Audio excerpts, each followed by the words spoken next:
All right, let's set the scene. Imagine you're on a plane, just cruising. The engine has that steady hum. Everything's smooth, calm, predictable. You know, it's that perfect flight you always hope for. And then, bam! In an instant, everything changes. No announcement, no warning, just a sudden, violent shift. The plane just drops and then lurches back up. It's this gut-wrenching, unpredictable movement. It feels like the air itself has turned against you. And that fragile sense of control, yeah, it's completely gone. The whole mood inside the cabin just flips. You hear the sharp rattle of the overhead bins, you see drinks spilling everywhere, and you can literally feel the collective gasp from everyone on board.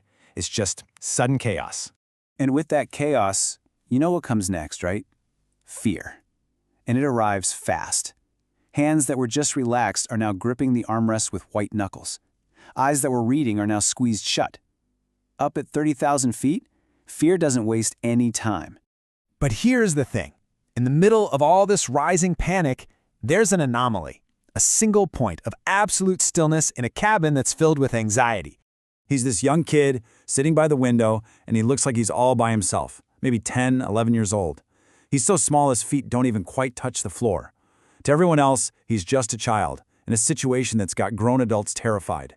So as the plane is bucking and shaking and people all around him are visibly scared, this boy, he doesn't scream, he doesn't cry, he's just calm. His posture is relaxed, he's just looking out the window almost as if nothing unusual is happening at all.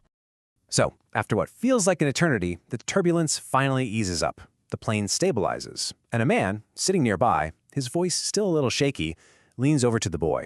He just has to ask the question that is on everyone's mind. The boy looks up at him, almost a little confused by the question, and he says so simply, "My daddy's the pilot." And with just those 4 words, the whole picture changes.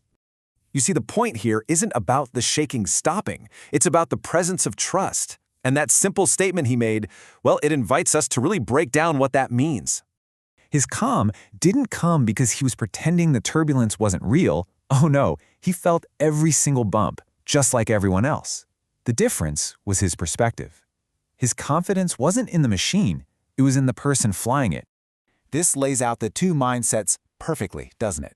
The passengers, they put their trust in their circumstances, in the smooth air, the steady plane. The second that disappeared, so did their peace. But the boy? His trust was totally rooted in a relationship. For him, the reality wasn't being defined by the shaking, but by who he knew was in control.